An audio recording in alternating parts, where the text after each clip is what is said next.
दोस्तों, सुजाता देवी अपने ऑफिस में वर्क कर रही होती हैं। तभी उनके मोबाइल पर एक घंटी बजती है। जैसे ही सुजाता देवी फ़ोन उठाती हैं तो उनके पैरों तले ज़मीन खिसक जाती है। सुजाता देवी का रो रो करके बुरा हाल हो जाता है। ऑफिस वाले पूछते हैं कि मैडम क्या बात है, आप इतनी हैरान परेशान क्यों लग रही हैं? लेकिन मानो जैसे सुजाता देवी की ठट्टी बन जाती है, वो कुछ भी बोल नहीं पा रही होती हैं। तभी जो ऑफिस के बॉस रहते हैं वो उस नंबर को डायल करते हैं। नंबर से सुजाता देवी को फ़ोन आया रहता है। फ़ोन करने वाला कोई और नहीं रहता है बल्कि सुजाता देवी का छोटा देवर रहता है।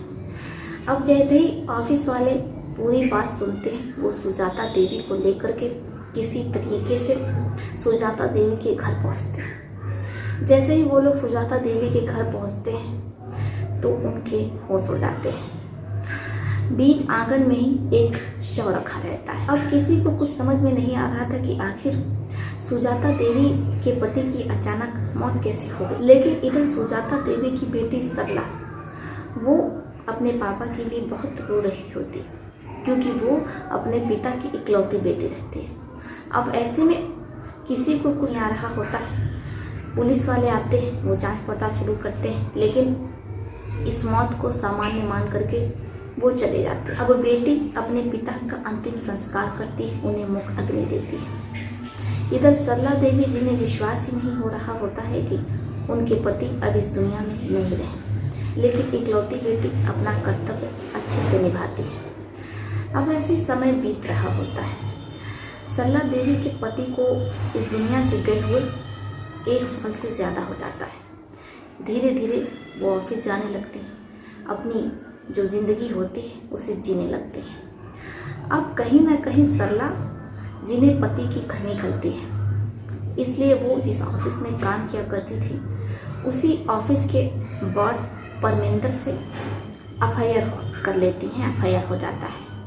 अब परमेंद्र और सरला देवी दोनों छुप छुपा करके एक दूसरे से मिलते हैं और अब सरला देवी परमेंद्र दोनों एक दूसरे के साथ पति पत्नी की तरह समाज की नज़रों से छुप करके रहने लगते हैं। इधर जो सरला देवी का पहला पति रहता है, उसके घर वालों को ये नहीं मालूम है कि उनकी बहू ऑफिस में काम करने जाती, अपने ही बॉस से उसका प्रेम प्रसंग चल रहा है।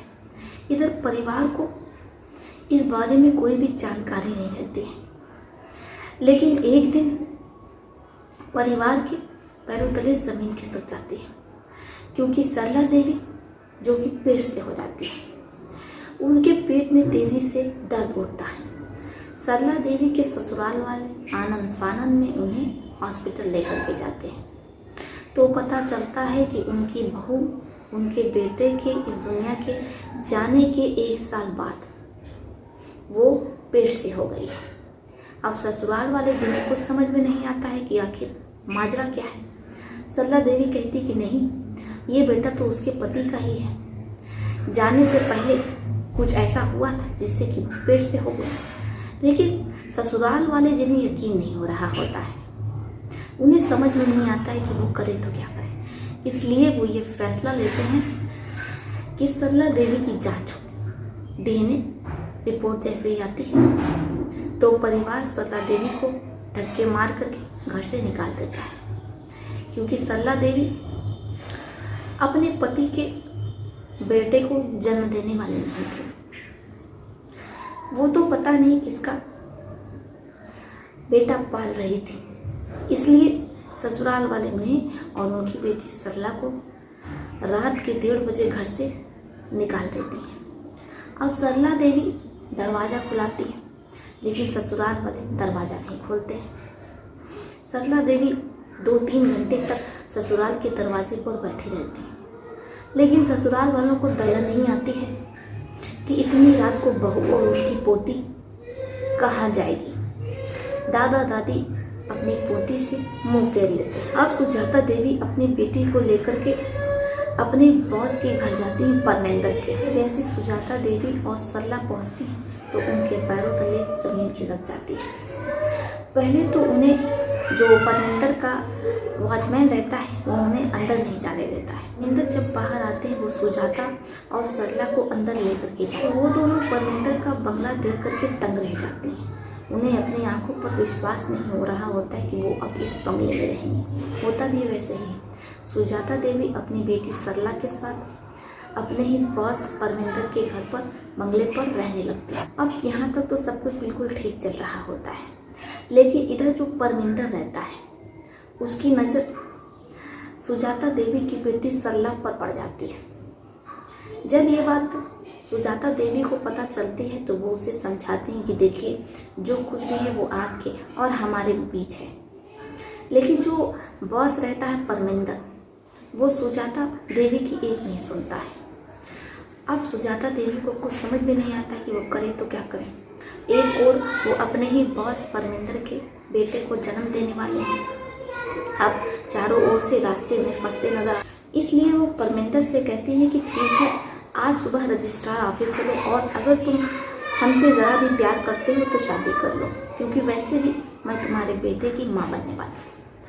अब जो परमिंदर रहता है उसका तलाक हो जाता है 2.5 साल पहले। उसकी भी पत्नी नहीं रहती है, उसका भी एक बेटा रहता है, उसकी देखरेख के लिए कोई चाहिए होगा। इसलिए परमिंदर सुजाता देवी के कहने पर रजिस्ट्रार ऑफिस जाता है। अब दोनों शादी के बंधन में बंध जाते हैं। जैसे ही वो दोनों घर आते हैं, सरला अपनी मम्मी को और अपने सौतेले पिता परमिंदर को देख करके बहुत खुश होती है। उसे लगता है कि अब उसकी मम्मी के जीवन में फिर से दोबारा से खुशियाँ भर जाएंगी। उसकी मम्मी का सादा जीवन रंगीन हो जाएगा। होता भी वैसे ही है। अब परमिंदर अपनी पत्नी सरला और अपने बेटे को लेकर के वो श्रीलंका जाते हैं, क्योंकि श्रीलंका जो भारत के सबसे निकट है। अब ऐसे में वो परिवार के साथ घूमने के लिए श्रीलंका जाते हैं। परिवार में कई सालों के बाद खुशियाँ आई थी, ऐसे में वो अपने पूरे परिवार को लेकर के श्रीलंका जाते हैं। सुजाता देवी सरला परमिंदर के साथ बहुत खुश रहती हैं। वो लोग एक आलीशान होटल में रुकती हैं। यहाँ तक तो सब कुछ बिल्कुल ठीक रहता है, लेकिन एक दिन सुजाता, जो कि नीचे होटल में खाना खाने गई रहती है, वो परमिंदर से पूछती हैं कि क्या वो भी खाना खाने चलेंगे। तो सुजाता देवी के बॉस परमिंदर कुमार कहते हैं कि नहीं, उन्हें अभी भूख नहीं है, वो जा कर के खा लें। अब सुजाता देवी अपनी बेटी सरला से पूछती हैं कि क्या वो खाना खाने चलेगी। सरला भी कहती है कि नहीं मम्मी, मैं खाना खाने नहीं जाऊँगी, मुझे थोड़ा गैस की प्रॉब्लम हो रही है। अब जैसे ही माँ ये सुनती है तो वो अकेले खाना खाने चली जाती है, लेकिन जब वो वापस लौट करके आती है तो उसके होश हो जाते हैं। सरला रो रही होती है और वो अपनी माँ से कहती है कि वो परमिंदर कुमार के साथ 1 मिनट भी नहीं रहना चाहती। जैसे ही माँ ये सुनती हैं तो उनके पैरों तले ज़मीन खिसक जाती है। वो अपने बॉस परमिंदर को खूब बुरा भला कहती हैं। परमिंदर माफ़ी भी मांगता है। इसके बाद पत्नी को लगता है कि सब कुछ ठीक हो जाएगा, क्योंकि एक और जो कि वो अपने ही बॉस परमिंदर कुमार के बेटे को जन्म देने वाली है। अब तो उनसे उनकी शादी भी हो गई है। वो ऐसे में अपनी बेटी सरला और होने वाले बेटे को लेकर के कहाँ ही जाएंगी। अब पति के बहुत माफ़ी मांगने पर सुजाता देवी अपने पति परमिंदर कुमार को माफ़ कर देती हैं। अब 10 दिन ये लोग श्रीलंका रहते हैं, फिर वहाँ से ये लोग भारत वापस आ जाते हैं। सब कुछ सामान्य रहता है। लेकिन जब वो लोग श्रीलंका से वापस आते हैं तो यहाँ कुछ भी सामान्य नहीं रहता है। जो परमिंदर रहता है, सुजाता देवी का बॉस, उसकी नज़र एक बार सरला पर पड़ गई थी, इसलिए अब वो बार बार सरला पर नजरें गाड़े हुआ था। जब ये बात सुजाता देवी को पता चलती है, वो बहुत समझाती हैं, लेकिन परमिंदर सुजाता देवी की एक नहीं सुनता है। इधर माँ और बेटी को कुछ समझ में नहीं आता है कि वो करे तो क्या करे, इसलिए वो प्लान बनाते हैं और रात के डिनर में बैगन का भरता बना रहता है, जो कि सुजाता देवी के बॉस परमिंदर कुमार का फेवरेट रहता है। अब वो बैगन के भरते को चटकारे ले लेकर के खाने लगता है। भरपेट खाना खाने के बाद परमिंदर कुमार लॉन में सोने चला जाता है। तभी उसकी तबीयत खराब होने लगती है। अब जो परिवार रहता है वो आनंद फानन में परविंदर कुमार को हॉस्पिटल लेकर के जाता है तो डॉक्टर उसे मृत घोषित कर देते। सुजाता देवी सरला का रो रो करके बुरा हाल रहता है। पुलिस आती है, पूछताछ करती है तो सुजाता और सरला बताती हैं कि रात को 2 बजे इन्हें हार्ट अटैक आया था।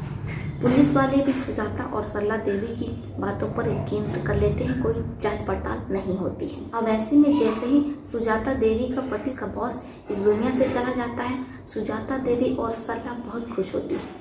वो लोग घर में अपने एक छोटी सी पार्टी रखती हैं क्योंकि अब सुजाता देवी ही ऑफिस की बॉस है और इतना बड़ा घर, इतना बड़ा बंगला आलीशान वो अब सुजाता देवी और उसकी बेटी सरला। सुजाता देवी और सरला अब हंसी खुशी परविंदर कुमार के यानी कि अपने ही ऑफिस के बॉस के बंगले में रह रहे हैं। क्या सुजाता देवी को अपने बॉस परविंदर के साथ विश्वासघात करना चाहिए था? आपको क्या लगता है कि परविंदर कुमार जो सुजाता देवी की बेटी सरला पर नजरें गाड़े हुआ था, उस बारे में क्या विचार है? क्या सुजाता देवी और सरला ने जो ये फैसला किया कि परविंदर को ही रास्ते से हटा देंगे तो सब कुछ ठीक हो जाएगा, वो कहाँ तक सही था? आप लोग अपनी अपनी राय हमें कमेंट बॉक्स में लिख सकते हैं। दोस्तों, पुणे में जब ये घटना घटित हुई थी तो रिश्तों से विश्वास उड़ गया था। बाकी आपका इस पर क्या सोचना, आप अपनी राय लिखिएगा ज़रूर। तो उसके फिर चलते हुए मिलती हैं आपसे किसी और कहानी में। तब तक के लिए आप अपने परिवार का ध्यान रखें। आदाब, सत श्री अकाल, नमस्कार। दोस्तों, अगर आप चाहते हैं कि मैं आपके शहर का नाम अपनी वीडियो में लूँ तो कमेंट बॉक्स में आप लोग हमें लिख सकते हैं। आदाब, सत श्री अकाल, नमस्कार।